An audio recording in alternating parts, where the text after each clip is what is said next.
마가복음 10장 1절부터 12절까지 제가 봉독하겠습니다. 예수께서 거기서 떠나 유대지경과 요단강 건너편으로 가시니 무리가 다시 모여들거늘 예수께서 다시 전례대로 가르치시더니 바리새인들이 예수께 나와 그를 시험하여 묻되 사람이 아내를 버리는 것이 옳으니까? 대답하여 이르시되 모세가 어떻게 너희에게 명하였느냐? 이르되 모세는 이혼 증서를 써주어 버리기를 허락하였나이다. 예수께서 그들에게 이르시되 너희 마음이 완악함으로 말미암아 이 명령을 기록하였거니와 창조 때로부터 사람을 남자와 여자로 지으셨으니 이러므로 사람이 그 부모를 떠나서 그 둘이 한 몸이 될지니라. 이러한즉 이제 둘이 아니요 한 몸이니 그러므로 하나님이 짝지어 주신 것을 사람이 나누지 못할지니라 하시더라. 집에서 제자들이 다시 이 일을 물으니 이르시되 누구든지 그 아내를 버리고 다른 데에 장가드는 자는 본처에게 간음을 행함이요 또 아내가 남편을 버리고 다른 데로 시집가면 간음을 행함이니라. 아멘. 바리새인들이 예수님께 나와서 묻습니다. 시험하는 거죠. 아내를 버리는 것이 옳습니까? 그때 당시에는요, 두 가지 견해가 있었어요. 하나는 신명기 24장에 말씀한 것처럼 모세율법에 기록된 것처럼 아내가 간음을 행하는 경우, 그런 경우에 이혼 증서를 써서 내보내라 한 그 하나를 제외한 다른 어떤 경우도 이혼해서는 안 된다라고 하는 측과 또 다른 이유로도 얼마든지 아내를 버릴 수 있다라고 주장하는 측이 있었습니다. 이게 다 남편이 아내를 버리는 경우에 해당하는데요. 철저하게 남성 중심으로 묻는 거죠. 사실은 레위기에는 이런 말씀이 없어요. 그런데 모세가 이혼 증서에 관한 율법을 신명기에 기록했단 말이죠. 아내가 수치스러운 일이 있는 것을 남편이 발견하게 되면 이혼 증서를 써서 돌려보내라 하는 이야기가 있어요. 예수님께서 그 일을 묻는 거예요. 모세는 뭐라고 대답을 하느냐? 그랬더니 이혼 증서를 써서 내버리라 하였습니다. 주님이 말씀하시죠. 모세가 그런 이야기를 한 것은 너희가 악하기 때문이다. 그 당시에 아내를 버리는 일이 허다했습니다. 모세 당시에는 더 말할 것도 없고요. 그러다 보니까 남편에게 버림받은 여자들이 다른 데로 시집 갈 수 있도록 남편이 이혼 증서를 써서 내버리면 아내는 다른 데로 시집 갈 수 있는 정당성을 확보하게 되는 거죠. 그런데 남편이 아내를 버리는 것 그 자체에 대해서 예수님은 너희가 악하기 때문이다 라고 말씀을 하십니다. 너희 마음이 완악하기 때문에 모세는 그렇게라도 해서 이제 아내를 버리도록 허락하였지만 그러나 하나님께서 창조시에 남자와 여자로 창조하시고 또 사람이 그 부모를 떠나서 아내와 한 몸이 될지라 하셨기 때문에 아내를 버리면 안 된다. 왜? 둘이 이미 한 몸이기 때문에 그렇게 말씀을 하시는 거죠. 그러니까 사실은 그 당시에는요, 그렇게 두 파가 갈릴 정도로 간음한 이유 외에는 아내를 버려서는 안 된다 하는 쪽과 간음한 이유 외에도 남편이 아내가 마음에 들지 않으면 버릴 수 있다 하는 쪽과 두 파로 나뉘어서 갈릴 정도로 그 당시에는요, 남편이 아내를 버리는 게 비일비재했습니다. 예수님을 시험해서 아내를 버리는 것에 관하여 어느 쪽에 예수님이 모세가 명한 대로 그렇게 하든 또는 그 이외의 다른 경우를 통해서도 아내를 버리든 예수님께서 둘 중에 하나로 대답을 하면 한편에 속하게 되면 그것 때문에 또 빌미를 잡아서 예수님을 비난하려고 바리새인들이 질문을 했던 건데요. 이 질문 속에서 그 당시 얼마나 많은 사람들이, 얼마나 많은 남자들이 아내를 이런저런 이유로 버리는지 우리가 알 수 있는 거죠. 그러니까 둘이 서로 뜻이 안 맞아서 헤어지는 걸 이야기하는 게 아니고요.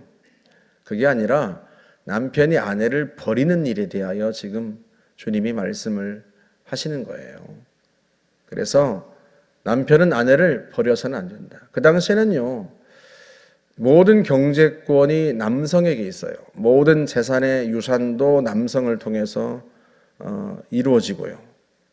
남성에게 이제 흘러가고, 그렇기 때문에 여인에게는, 여성에게는 경제권이 없습니다. 가장 그 당시 약한 자의 대변인처럼 그렇게 쓰여진 게 고아와 과부예요. 고아와 과부. 어떤 경제권도 없는 사람들. 구약시대부터. 더더군다나 아들이 없는 과부는 더욱 경제권이 없죠. 그나마 아들이 있으면 남편은 죽고 스라의 아들이 있으면 그 아들에게 모든 토지나 재산이 상속되고 그렇게 해서 그 여인에게 이제 생계가 보장이 되지만 그마저도 아들도 없다 하면 그 여인은 생계를 보장받을 수가 없는 거죠. 그런 시대이기 때문에 더더욱 아내를 버려서는 안 된다 하고 주님이 말씀하십니다. 그랬더니 제자들이 집에 있을 때 따로 묻죠. 집에서 제자들이 다시 이 일을 물으니 하고 10절에서 그렇게 말씀을 하죠. 왜 묻는가? 마태복음 19장에는 좀 더 구체적으로 기록되어 있는데요. 그럴 바에야 장가들지 않는 것이 좋겠습니다 하고 제자들이 이야기를 합니다.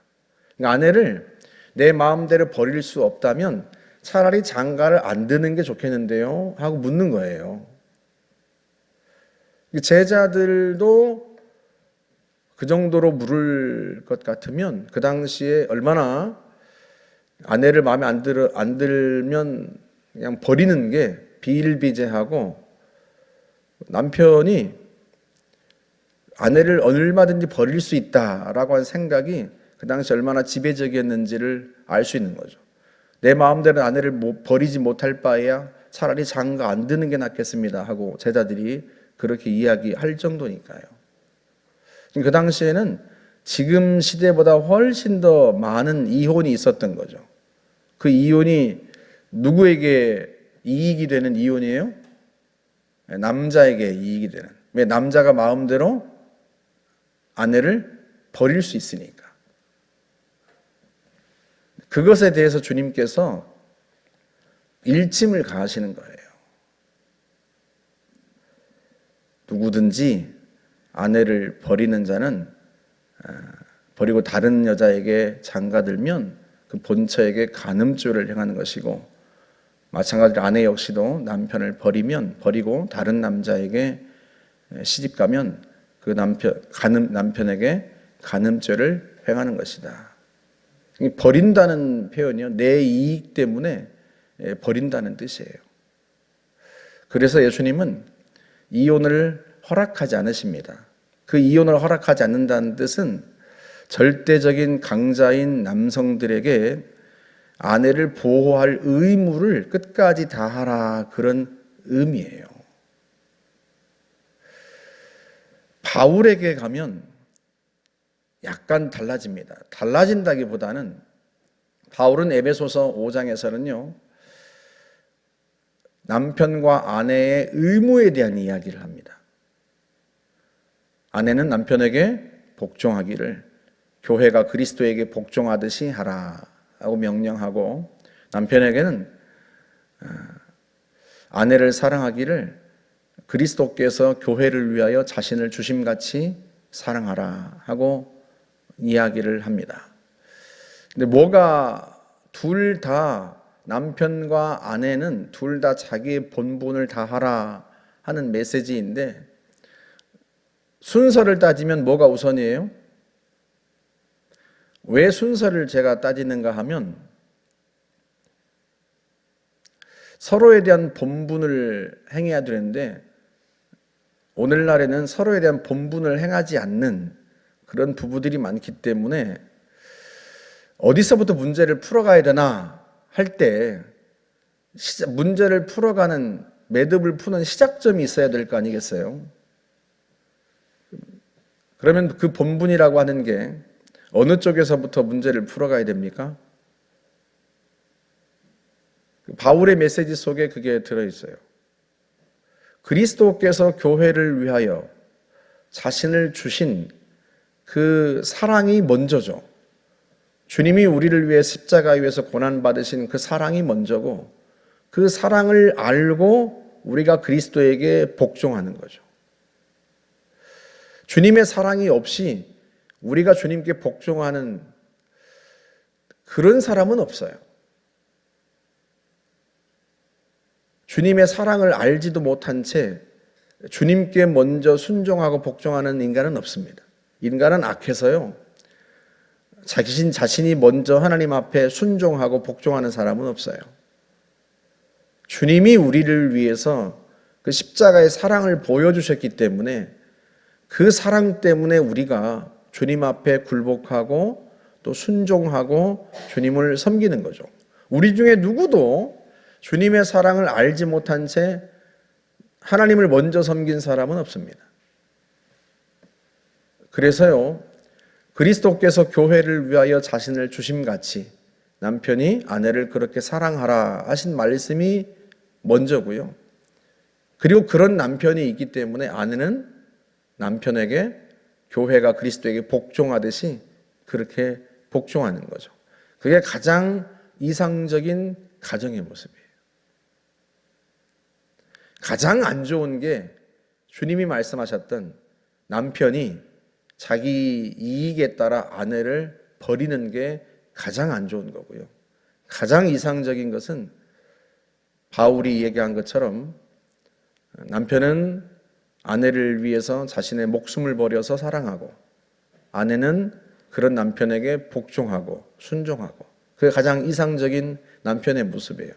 물론 하나님께서 세상을 창조하실 때 아내를 돕는 배필로 주셔서 한 몸을 이루었기 때문에 그렇게 한 몸으로 사는 것, 그게 가장 본래의 가정의 모습이죠. 그 가정의 모습을 바울이 그렇게 푼 거예요.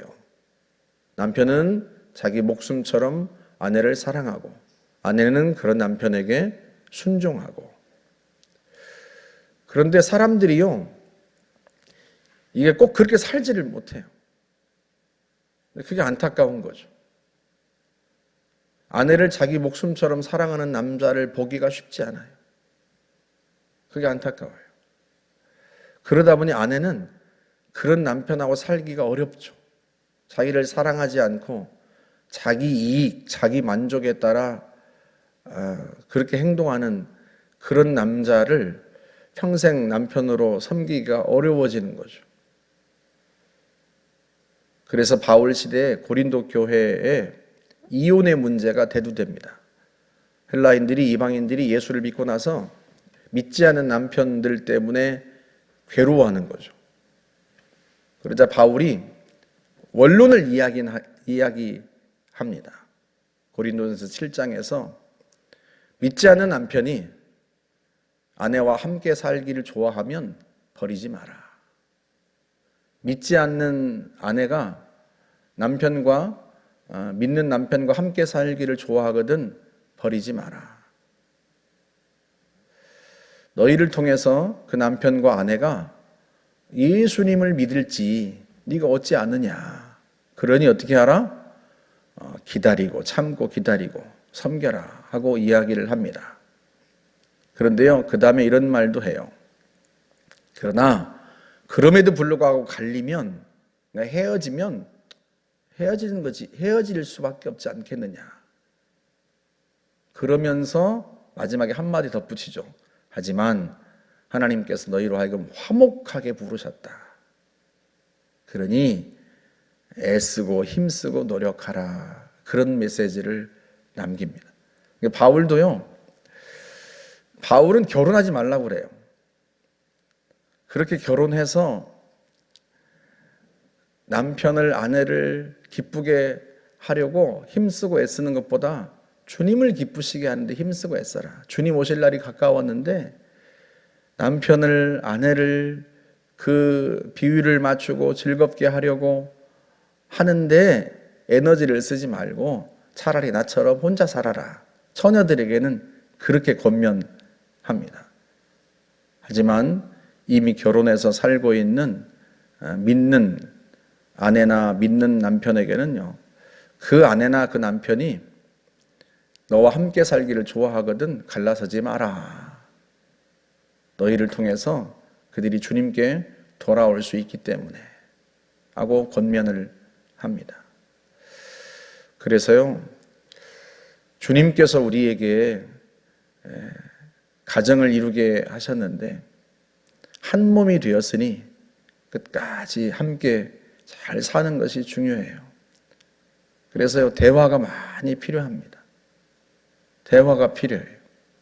아내나 남편이 정말 서로 어떻게 하면 서로를 더 잘 섬기고 또 사랑하고 또 행복하게 할 수 있을까?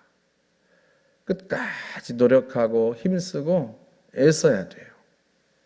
제일 먼저 해야 될 일이 대화 아니겠습니까? 대화예요.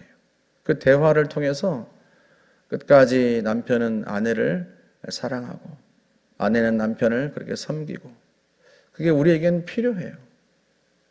근데 그 대화와 한 몸을 이루어서 끝까지 살려는 노력들이 우리에겐 참 부족한 것 같아요. 근데 그 점이 안타깝고 그래서 오늘날은 예수님 당시와는 많이 달라졌죠. 예수님 당시에는 남편이 아내를 버리는, 아내가 남편을 버리는 일은 그런 일은 거의 없었습니다.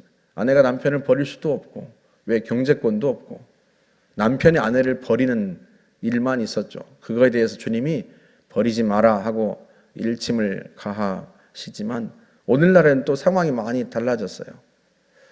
그러다 보니까 이혼이 너무 많은 시대를 우리가 살고 있습니다만 바울이 권면하는 것처럼 남편이나 아내가 믿지 않는 남편이나 아내가 너희와 함께 살기를 좋아하거든 함께 살아라.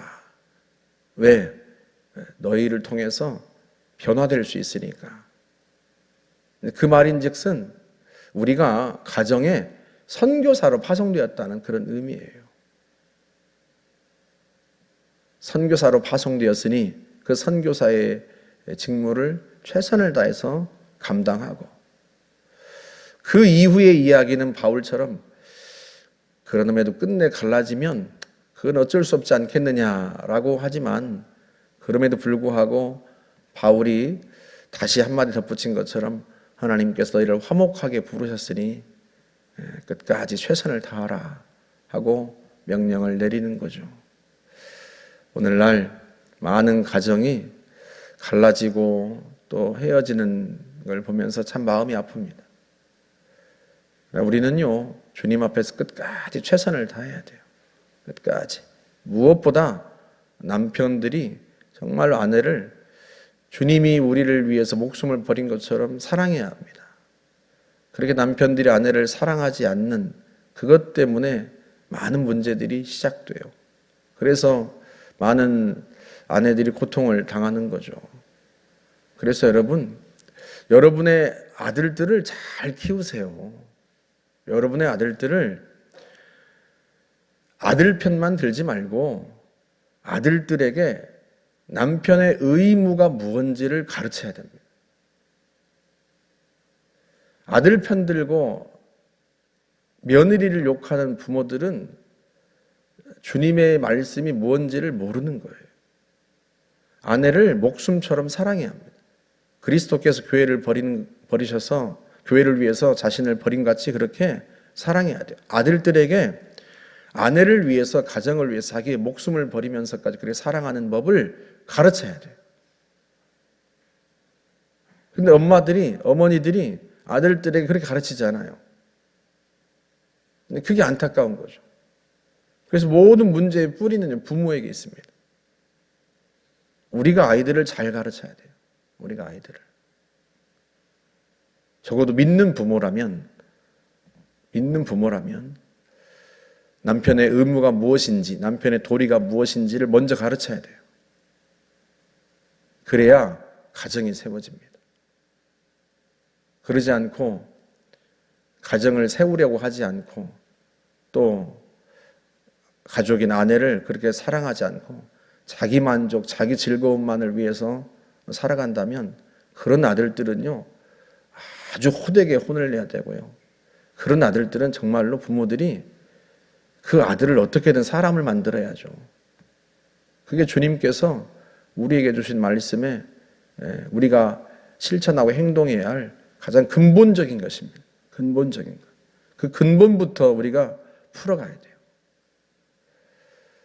저와 여러분들이 정말 주님의 말씀처럼 그렇게 목숨을 버려서 아내를 사랑하고 남편을 머리로 알아서 순종하는 그런 가정들이 세워지도록 우리가 우리의 자녀들부터 그렇게 가르치고 세울 수 있기를 주님의 이름으로 부탁드립니다. 함께 기도하겠습니다. 하나님 아버지, 참으로 저희들을 긍휼히 여겨주시기를 바랍니다. 우리의 마음이 악하여서 우리가 정말로 주님의 말씀을 온전히 행하지 못하고 이 시대에 많은 가정들이 고통을 당하고 있습니다. 하나님 아버지, 다른 가정들에 관하여 우리가 비난하거나 비판할 게 뭐가 있겠습니까? 다만 우리 자신을 돌아봅니다. 우리 자신, 우리의 가정, 우리의 자녀들을 돌아봅니다. 전능하신 주님, 주의 말씀대로 자녀들을 가르쳐서 자녀들의 가정이 온전한 가정이 될 수 있도록 하나님 힘쓰고 애쓰겠습니다. 주님, 저희들을 도우시고 긍휼을 베풀어 주옵소서. 예수님의 이름으로 기도하옵나이다. 아멘.